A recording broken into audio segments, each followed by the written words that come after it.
Assalamualaikum warahmatullahi wabarakatuh. Alhamdulillah, alhamdulillahi rabbil alamin. Wassalatu wassalamu ala ashrafil anbiya'i wal mursalin. Sayyidina Muhammad wa ala alihi wa ashabihi ajma'in, amma ba'd. Segala puji bagi Allah yang telah memberikan kita begitu banyak nikmatnya, dari nikmat-nikmat yang terbesar sampai nikmat-nikmat yang terkecil. Dan di antara nikmat-nikmat yang terbesar ialah nikmat kesempatan dan terlebih-lebih lagi nikmat iman dan Islam. Salawat dan salam semoga selalu tercurah kepada baginda kita, suri teladan kita, Nabiullah Muhammad sallallahu alaihi wasallam, yang diutus sebagai revolusioner sejati, menggulung tikar-tikar kekafiran dan menghamparkan permadani-permadani keislaman.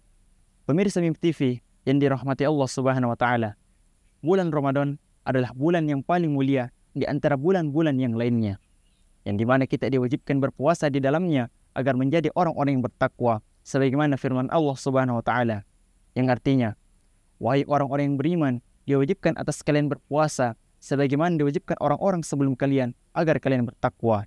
Quran surah Al-Baqarah ayat 183. Namun, apakah hanya dengan berpuasa sudah cukup membuat kita menjadi orang-orang yang bertakwa?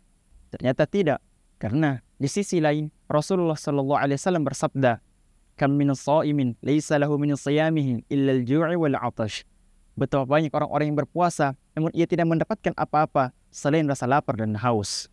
Maksud hadis tersebut ialah begitu banyak orang-orang yang berpuasa dan puasanya sah, ia meninggalkan seluruh pembatal-pembatal puasa dari terbitnya fajar hingga terbenamnya matahari. Akan tetapi tidak ada pahala puasa yang ia dapatkan sama sekali. Mengapa demikian? Dalam fikih dijelaskan bahwasanya pembatal puasa terbagi menjadi dua. Yang pertama, muftirat, yakni pembatal ibadah puasa, dan yang kedua, muhabitat, yakni pembatal pahala puasa.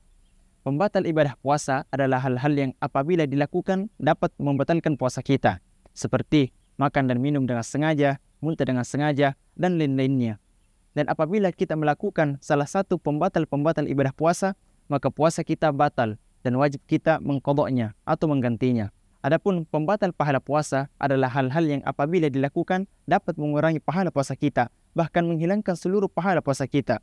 Meskipun puasa kita sah, kita meninggalkan seluruh pembatal-pembatal ibadah puasa dari terbitnya fajar hingga terbenamnya matahari. Apa saja pembatal-pembatal pahala puasa? Yang pertama, meninggalkan salat wajib dengan sengaja. Yang kedua, ghibah atau menggunjing. Yang ketiga, namimah atau adu domba. Yang keempat, berdusta. Yang kelima, berkata-kata keji atau kotor.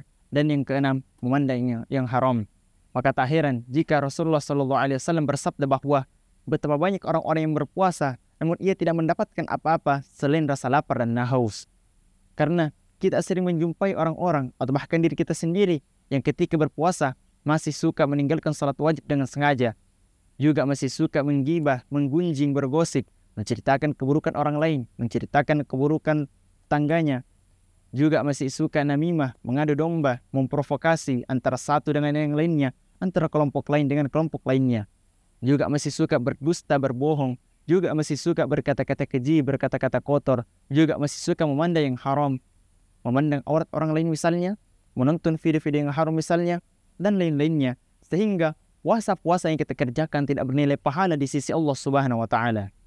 Jadi, pemirsa MIM TV yang dirahmati Allah Subhanahu wa taala, berpuasa tak hanya sekedar menahan rasa lapar dan haus, tak hanya sekedar menahan syahwat, namun kita juga harus menahan mata dan lisan kita dan seluruh anggota tubuh kita dari hal-hal yang diharamkan Allah Subhanahu wa taala. Namun, secara umum, pembatal pahala puasa adalah maksiat. Seluruh jenis maksiat, maksiat apapun itu, semakin sering kita bermaksiat, maka pahala puasa kita semakin berkurang, bahkan habis tak tersisa. Oleh karena itu, marilah kita meningkatkan kualitas ibadah puasa kita dengan meninggalkan seluruh maksiat. Jangan sampai kita menjadi orang-orang yang rugi, yang dimana setiap tahunnya berpuasa di bulan Ramadan dari hari pertama hingga hari terakhir, namun tidak ada pahala puasa yang kita dapatkan sama sekali, disebabkan karena kita selalu mengiringi puasa-puasa kita dengan maksiat. Dan perlu juga kita ketahui bahwasanya bulan Ramadan bukan hanya bulan untuk berpuasa, namun kita juga dianjurkan untuk memperbanyak membaca Al-Quran, memperbanyak sedekah, dan amalan-amalan soleh yang lainnya. Dan dengan menyibukkan diri dengan kebaikan-kebaikan dapat mencegah kita dari melakukan maksiat, sehingga pahala puasa kita tetap terjaga dan sempurna. Semoga Allah Subhanahu wa taala menerima seluruh amal soleh kita, khususnya di bulan Ramadan. Semoga Allah Subhanahu wa taala mengampuni seluruh dosa-dosa kita sebelum bulan Ramadan meninggalkan kita, dan semoga Allah Subhanahu wa taala mempertemukan kita dengan bulan Ramadan berikutnya. Amin ya rabbal alamin. Cukup sekian yang saya sampaikan. Semoga bermanfaat untuk kita semua. Syukran ala husni ihtimamikum wa istima'ikum. Wassalamualaikum warahmatullahi wabarakatuh.